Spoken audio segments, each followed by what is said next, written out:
কেউ রচনায় পারদর্শী হবে, কেউ বক্তৃতায় পারদর্শী হবে, কেউ পড়াশোনায় পারদর্শী হবে। যে যে সেক্টরে আমরা ভালো করতে পারি, যে যে সেক্টরকে আমি মনে করব যে আমি এটাতে ভালো, আমি ঠিক সেটাতেই যাব, আমি ঠিক সেটার ক্ষেত্রে আমার মেধাটা কাজে লাগাবো।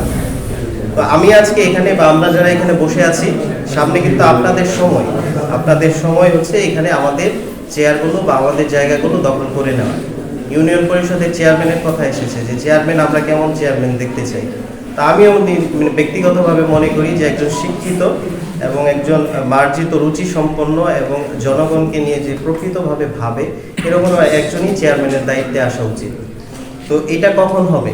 যখন আমাদের তরুণ সমাজ বা ছাত্র সমাজ যারা আছে তারা যখন পড়াশোনায়, মেধায়, এবং আমি যে কথাটা বললাম যে সবাই কিন্তু পড়াশোনা করে সবাই জজ ব্যারিস্টার হবে না, সবাই পড়াশোনা করে চাকরি করবে না, সবাই পড়াশোনা করে বিভিন্ন সেক্টরে যাবে না। কেউ পড়াশোনা করে, কেউ অনার্স পাস করে বা এসএসসি এইচএসসি শেষ করে ইউএসএতে যাবে, কেউ অক্সফোর্ডে পড়াশোনা করবে, কেউ হার্ভার্ড ইউনিভার্সিটিতে পড়াশোনা করবে। এই আপনাদের মাঝখান থেকে কেউ একজন সেরা অ্যাথলেট হবে, কেউ একজন ক্রিকেটার হবে সাকিব আল হাসানের মতো, অথবা মাশরাফি বিন মুর্তজার মতো, অথবা অন্য নাম করে এরকম প্লেয়ার হবে, অথবা কেউ একজন আমিনুল ইসলামের মতো একজন ফুটবলার হবে, দেশের ফুটবলার হবে, কেউ একজন বড় রাজনৈতিক নেতা হবে। তো আপনারা যখন এক একটা সেক্টরে ছড়িয়ে যাবেন, যখন আমাদের মেধাবী শিক্ষার্থীরা বা মেধাবী মানুষরা যখন বিভিন্ন সেক্টরে ছড়িয়ে যাবে, তখন কিন্তু এই যে ইউনিয়ন পরিষদে একজন মেধাবী বা শিক্ষিত চেয়ারম্যান আসবে, এর আগে কিন্তু আসবে না।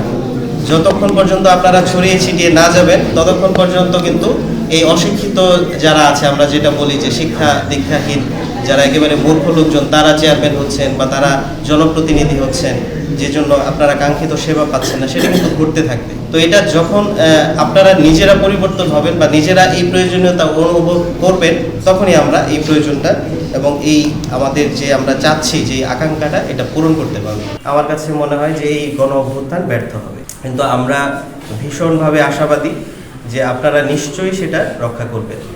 আমি কিছু তিক্ত কথা বলি। তিক্ত কথা হচ্ছে, আমার যারা শিক্ষার্থীবৃন্দ, মেধাবী শিক্ষার্থীবৃন্দ এখানে উপস্থিত হয়েছেন, আজকে আমি আমার যারা আয়োজক ছিলেন তাদেরকে বলেছি যে রচনা প্রতিযোগিতা এবং চিত্রাঙ্কন প্রতিযোগিতা এটা রাখার জন্য। এটা আমাদের অনুষ্ঠানের একটা অংশের মধ্যে ছিল।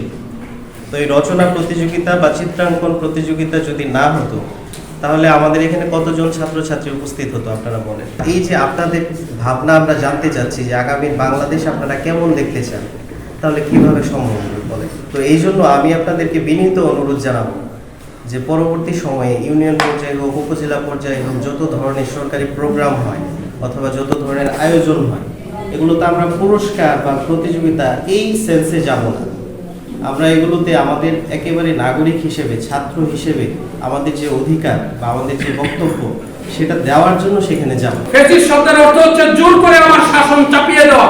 ফ্যাসিস্ট শব্দের অর্থ হচ্ছে আমার স্বেচ্ছাচারী, অর্থাৎ আমি যা বলবো তাই সত্য, বাকি সব মিথ্যা। এই যে আচরণ, এটাকে আমরা বলি কি ফেস্টিভাল, মানে হচ্ছে একাগ্রচিত্তে একজনের এক নায়কত্ব কায়েম করা, এক নায়কতন্ত্র কায়েম করা, যেটি গণতান্ত্রিক সংজ্ঞার মধ্যে পড়ে না। কিন্তু আমাদের দেশে অতীতে তাই হয়েছে। ভবিষ্যতে যেন এরকম না হয়, সেজন্য আমরা কাজ করব। আমাদের আগামী প্রজন্মকে সুন্দর করার জন্য, নতুন বাংলাদেশ গড়ার জন্য আমরা কাজ করব। এটাই হোক তারুণ্যের নতুন ভাবনা। বর্তমান শিক্ষা ব্যবস্থায় শিক্ষকরা হয়ে গেছিল একটা মুষ্টিগত ক্ষমতার আন্ডারে, যেখানে করার মতো কিছুই ছিল না। শিক্ষকরা নিরুপায়।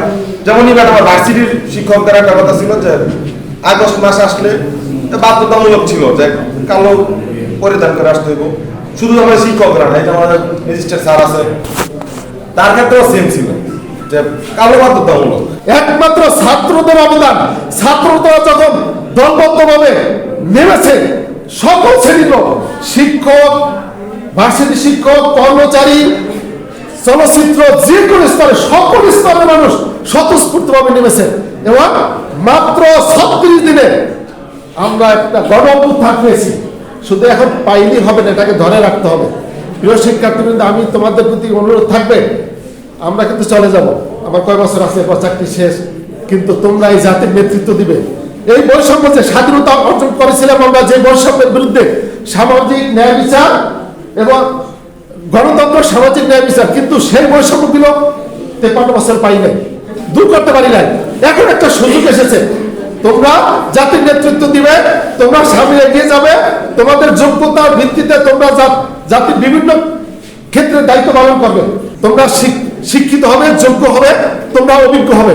সুতরাং অর্থাৎ বৈষম্যের বিরুদ্ধে যেভাবে ছাত্র জনতা এগিয়ে আসছে, আমাদের এই অভ্যুত্থান অর্জন করেছে, এই অভ্যুত্থানকে ধরে রাখার জন্য তোমরা শিক্ষা মনোনিবেশ করতে হবে। তোমাদের প্রধান কাজ হবে সংস্কৃত ভাষা, ছাত্র নাম অধ্যয়ন তহ, একজন শিক্ষার্থীর প্রধান কাজ হইল পড়ালেখা। সুতরাং ওই যে আলু ভর্তা বানানো, কিভাবে ঘুমাবো, কিভাবে বিস্তার করবো, সেসব বাদ, এখন লেখাপড়া।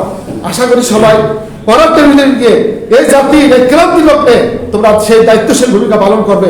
আমরা মানুষকে ভালোবাসতে চাই, আমরা, কারণ দেশ আমার, মাটি আমার, এই দেশের মানুষ আমার। আমরা কোনো ব্যক্তির পূজারী হতে চাই না।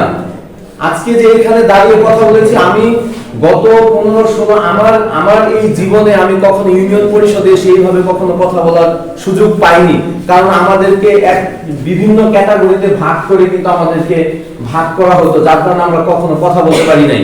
কিন্তু আজকে আপনারা যারা সামনে বসে আছেন, আজকে যারা আমার ডান পাশে নাজমুল শাহাদাতের মতো মানুষ বসে আছে, তারা কিন্তু দেখিয়েছে, তারা স্যার বলে গিয়েছেন, তারা শুধু মোবাইলের মধ্যে কিন্তু ডুবে নাই।